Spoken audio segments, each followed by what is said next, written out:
Doctor madam আর বললেন না, বুকের ভিতর ধরপর ধরপর করছে। আমি আর ব্যথাতে থাকতে না পেরে আপনার কাছে ছুটে চলে আসলাম। একটু দেখেন না আমার কি হয়েছে। এই গল্প এক কৃপণ ব্যবসায়ীর, যে শুধু টাকা জমাতেই ভালোবাসতো, কখনো টাকা খরচ করতেই চাইতো না। ছোটখাটো সমস্যা হোক বড় সমস্যা হোক, সব কিছুই হেলা খেলায় উড়িয়ে দিত। একসময় তার প্রচণ্ড বুক ব্যথা শুরু হলো। সে ব্যথার যন্ত্রণা সহ্য করতে না পেরে পাশেরই এক মেডিকেলে ছুটে গেল। ভাই, ডাক্তার কোনঠে? ডাক্তারের কাছে লিয়ে চলেন তো, বুক খুব ধরপর করছে, আর পাচ্ছি না নিতে। এই যে ভাই, থামেন থামেন, এত ব্যস্ত হওয়ার তো কিছু নাই। আপনি কি ডাক্তারের কাছে সিরিয়াল দিয়েছিলেন? এই ডাক্তার দেখাতে হলে কমসে কম 1 সপ্তাহ আগে সিরিয়াল দিতে হয়। আপনি হুট করে এসে ডাক্তার কোনঠে, ডাক্তারের কাছে চলেন বললেই কি হবে? বিপদে যে পড়লাম মনে হচ্ছে রে। কি করব? উম, হ্যাঁ, বুদ্ধি পেয়েছি। দেখাচ্ছি মজা দ্বারা। ওগে মাগে, মরে গেনু রে, মরে গেনু। আরে আরে ভাই, চলেন চলেন, ডাক্তারের কাছে চলেন।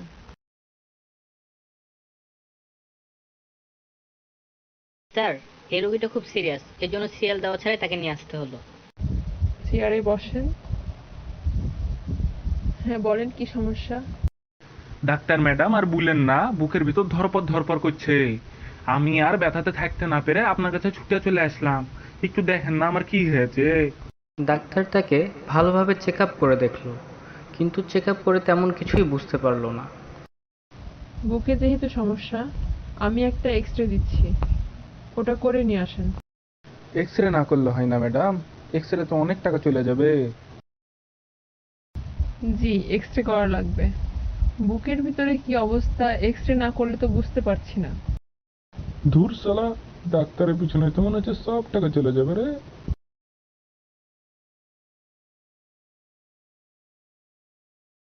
এই যে সোজা হয়ে দাঁড়ান, হ্যাঁ একটু এদিকে আসেন, একটু এদিকে, হ্যাঁ এইভাবে দাঁড়ান। আর আমি যখন বলবো তখন নিঃশ্বাস নেবেন না, দম বন্ধ করে রাখার চেষ্টা করবেন যতক্ষণ পারেন, ঠিক আছে? কি হয়েছে জি আপনার? এত সরেন সরেন করছেন কেন? আর দম বন্ধ করে রাখতে কইছেন? মেরে ফেলার ধান্দা, মরে যাবো না আমি দম বন্ধ করে রাখলে। জি, হয়ে গেছে আপনার ছবি তোলা, এখন আপনি যেতে পারেন।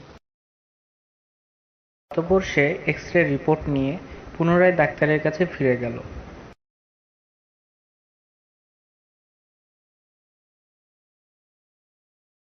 ম্যাডাম, এই তো আমি রিপোর্ট নিয়ে এসেছি, দেখেন।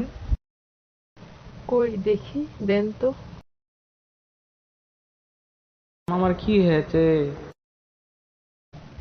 কি করে যে বলি, আসলে আপনার রিপোর্টটা তো ভালো না। কেন ম্যাডাম, কি হয়েছে বলেন না, ভয় দেখাচ্ছেন কেন এইভাবে? না, আসলে আপনার বুকের মধ্যে তেলাপোকা আছে, যা অপারেশন ছাড়া বের করা অসম্ভব। আর এই অপারেশন এখানে সম্ভব নয়। যত তাড়াতাড়ি সম্ভব আপনি এর ব্যবস্থা নেন। আমি এগুলা কি বলছেন? এখন আমার কি হবে? আমি কি করে কি করব ম্যাডাম?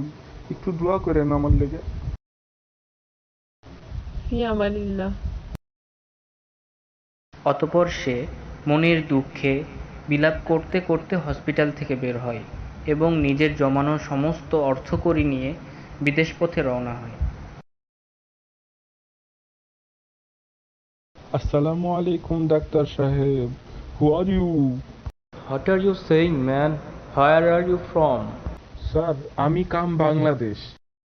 ও আচ্ছা, ঠিক আছে, কষ্ট করে ইংরেজি বলতে হবে না, তুমি বাংলাতে কথা বলো, কারণ আমিও বাংলাদেশী।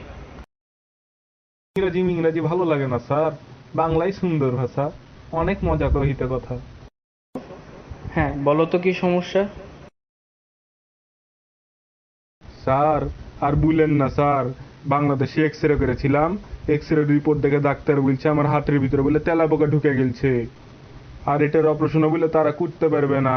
তাই আপনার কাছে আসলাম স্যার, এখন আপনি আমাকে বাঁচান স্যার।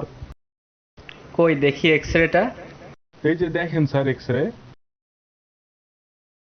এটা আপনার এক্স-রে? হুম, আমার প্রথমেই সন্দেহ হয়েছিল যখন আপনি বলেছিলেন আপনার হার্টের মধ্যে তেলাপোকা। আসলে এটা আপনার হার্টের মধ্যে নয়, বরং যে এক্স-রে মেশিনে আপনার এক্স-রে করা হয়েছিল সেই এক্স-রে মেশিনের মধ্যেই তেলাপোকার বাসা ছিল। প্রিয় বন্ধুরা, এই ছিল কিপ্টে বণিকের কাল্পনিক কাহিনী। এরকম আরও মজার মজার গল্প ও কাহিনী পেতে লাইক, কমেন্ট এবং সাবস্ক্রাইব করে আমার